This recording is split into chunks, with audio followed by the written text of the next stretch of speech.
नमस्कार दोस्तों, स्वागत है आपका हमारे चैनल गोविंद गोपाल में फिर से एक बार। दोस्तों आज इस वीडियो में हम बस शिक्षा मित्र को लेके बात करेंगे। शिक्षा मित्र को लेके दो खबरें हैं, उन्हीं दोनों खबरों को बताएंगे। और कल हमने जो पोस्ट डाली थी और वीडियो डाली थी कि हाई स्कूल की परीक्षा 5 जून से 25 जून तक कराई जाएगी, वो खबर फर्जी निकली। यही परिणाम होता है कि जब खबर को जल्द से जल्द सोशल मीडिया पर डालते हैं तो उसकी सत्यता प्रमाणित नहीं हो पाती है। और कल यही हुआ कि हमने पहली बार इतनी जल्दी जैसे ही कोई खबर आई उसको तुरंत सोशल मीडिया पर डाला और वो कुछ देर बाद फर्जी निकली। इसलिए हमारी वीडियो थोड़ा लेट आती हैं क्योंकि हम इंतज़ार करते हैं उस खबर की जांच पड़ताल करने में कि आखिर ये सही है या नहीं है। तो हम देरी से दिखाएंगे लेकिन सही खबर दिखाएंगे आपको अपने चैनल के माध्यम से। चलिए आज हम बात करें शिक्षा मित्रों को लेके। तो शिक्षा मित्रों को लेके आज दो खबर आई और दोनों ही शिक्षा मित्रों के लिए ज़रूरी हैं। पहली खबर में हम आपको बताते हैं कि आपका केस सुप्रीम कोर्ट में फिर से डाला गया है। आपको संज्ञान में होगा कि संजीव बालियान जी ने एक बार तमाम सभी पुराने नियमों का हवाला देकर और सचिन क्रांति जी जो इस दुनिया में अब नहीं है, हमें बड़ा दुख है, उनके साथ मिल के भी संजीव बालियान जी ने कई ऐसे प्रयास किए थे कि शिक्षा मित्रों के केस में एक नया मोड़ आए, सुप्रीम कोर्ट में केस लड़ा जाए जो उनको जीत दिला सके। उनके तमाम बिंदुओं को आपने पढ़ लिया होगा, उनकी PDF आई थी 4-5 पेज की, उसमें उन्होंने सभी बिंदु लिखे थे कि इन बिंदुओं पर हम अपने केस लड़ेंगे। शिक्षा मित्रों के लिए सुप्रीम कोर्ट में केस लड़ना कोई नई बात नहीं है, लेकिन यहाँ शिक्षा मित्रों को संतुष्टि इस बात की है कि ये जो केस शिक्षा मित्रों के लिए लड़ा जा रहा है इसमें शिक्षा मित्रों से कोई भी सहयोग राशि ना ही मांगी जा रही है और ना ही ये शिक्षा मित्रों के द्वारा कहने पर लड़ा जा रहा है। संजीव बालियान जी एक समाज सेवी हैं, अच्छे लॉयर भी हैं।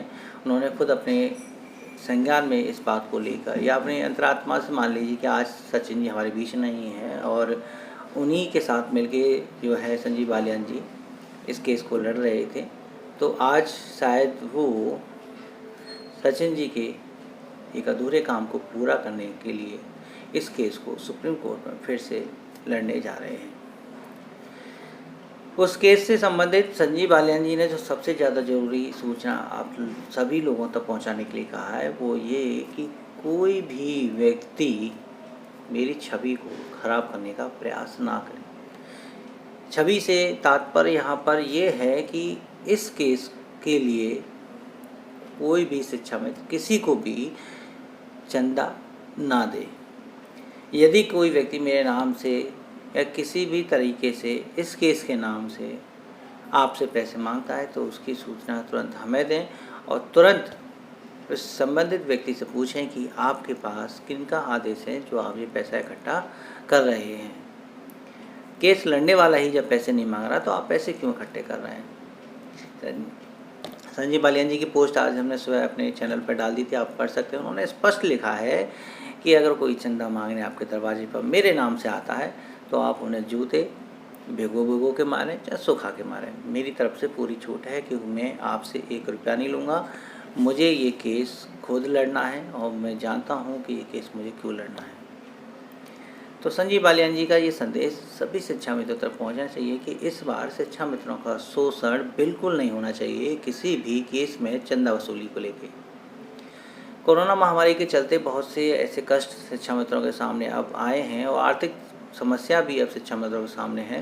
तो ऐसी स्थिति में नहीं लगता कि उनसे किसी भी धन उगाही की संभावना को लेके बात की जाए या ऐसा कोई कृत्य किया जाए जो बहुत ही घिनौना हो। अब नहीं है, शिक्षा मित्र पूरी तरह से टूट चुका है और ऐसे में किसी से भी 1 रुपया नहीं लिया जाएगा। संजीव बालियान जी का ये संदेश सभी शिक्षा मित्रों तक पहुँचाने की जिम्मेदारी अब आपकी है क्योंकि आप अब इस बात को जान गए हैं। दूसरी बात हम जो बता रहे हैं वो है कि इस कोरोना महामारी में आप ध्यान कीजिए कि ऐसे टाइम पीरियड में ज़मीनी स्तर पर संघर्ष करना बहुत मुश्किल है। और आप ये भी मान के चलिए कि ये कोरोना का समय, ये दूसरी जो लहर आई है ये भी 1 साल से पहले शायद नहीं जानी, क्योंकि अभी तीसरी लहर आने की भी संभावना बता रहे हैं। तो इन दूसरी और तीसरी लहर का इस समय को अगर मिला दिया जाए तो राज्य सरकार के 5 वर्ष पूरे हो जाएंगे और इन 5 वर्ष पूरे होने से पहले ही राज्य सरकार शिक्षा मित्रों के लिए क्या करती है, नई शिक्षा नीति कैसे लागू करती है, शिक्षा मित्रों की समस्याओं का समाधान कैसे करती है, इन सभी तमाम सवालों के जवाब हमारे मन में आज भी हैं।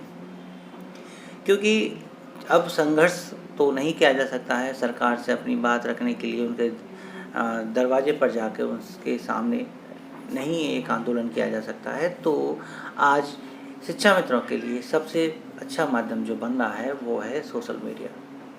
अभी 2-3 दिन पहले जून के मानदेय के लिए ट्विटर पर शिक्षा मित्रों का एक आंदोलन चला था, जिसमें था कि शिक्षा मित्रों की मांग है कि शिक्षा मित्रों की मांग जून की रोटी। ये एक हैशटैग चला था, काफ़ी अच्छा ट्रेंड भी हुआ। आप देख सकते हैं, हम चलिए आपको दिखाते हैं कि शिक्षा मित्रों की जो ट्विटर पर एक तरह से संघर्ष चल रहा है वो किस तरीके से सरकार की निगाह में आता है। सोशल मीडिया एक बहुत अच्छा माध्यम है।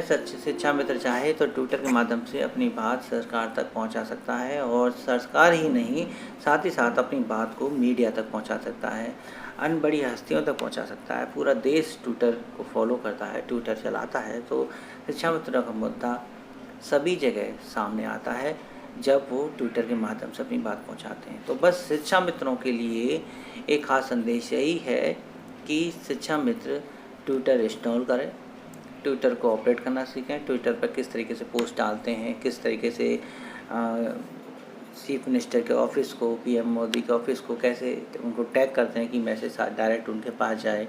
ये सब तमाम चीज़ें आप यूट्यूब पर एक ट्यूटोरियल देख के कर सकते हैं। और साथ ही साथ अगर आप इन सब चीज़ों को करने में असमर्थ हैं, नहीं करना चाहते हैं, तो बस आप दूसरे के ट्वीट को रीट्वीट भी कर सकते हैं। ये इस तरह से है जैसे कि फेसबुक पर किसी पोस्ट को लाइक करना है। बस आपको एक बटन दबाना है, वो पोस्ट रीट्वीट हो जाएगी, तो इसका मतलब वो भी वायरल हो जाएगी और उसका भी हैशटैग ट्रेंड में आ जाएगा। आपको बस इतना काम करना है कि सरकार के 5 वर्ष पूर्व होने से पहले बिना ज़मीनी स्तर के, बिना ज़मीन पर उतरे सोशल मीडिया के माध्यम से ही अपनी संघर्ष की लड़ाई लड़नी है, अपनी मांग सरकार तक विनम्रतापूर्वक रखनी है। निश्चित ही सरकार फिर इस पर विचार करेगी और नई शिक्षा नीति लागू होने से पहले शिक्षा मित्रों की समस्याओं का स्थायी समाधान कर देगी। ये दोनों खबरें थी शिक्षा मित्रों के लिए। आपको क्या लगता है कि ये कहाँ तक सही है, कहाँ तक नहीं, कहाँ तक इसको सफलता मिलेगी? आप कमेंट करके हमें ज़रूर बताइएगा। वीडियो को लाइक ज़रूर कीजिएगा। और इसके अतिरिक्त हम कल की जो खबर है कि बोर्ड की परीक्षाएं 5 से 25 जून नहीं होंगी, उससे संबंधित सूचना ये है कि आज ही ये खबर आई है कि बोर्ड की परीक्षाओं में हाई स्कूल के बच्चे को प्रमोट करने की तैयारी चल रही है। हाई स्कूल के बच्चे को 11 में प्रमोट किया जाएगा, लेकिन उसका जो रिजल्ट है वो एक तो सेमेस्टर और प्री बोर्ड जो होते हैं घर में, स्कूल में जो होते हैं, उनके अंकों से जो है प्रमोट किया जाएगा। उनके अंकों को देखकर आगे प्रमोट किया जाएगा कि उनको कितने अंक मिलने चाहिए। इंटर की परीक्षाओं के बारे में अभी 1 जून को जो है निर्णय लिया जाएगा। उससे संबंधित जो निर्णय होंगे वो 1 जून को लिए जाएंगे कि इंटर की परीक्षाएं होंगी या उनको भी आगे बढ़ा दिया जाएगा।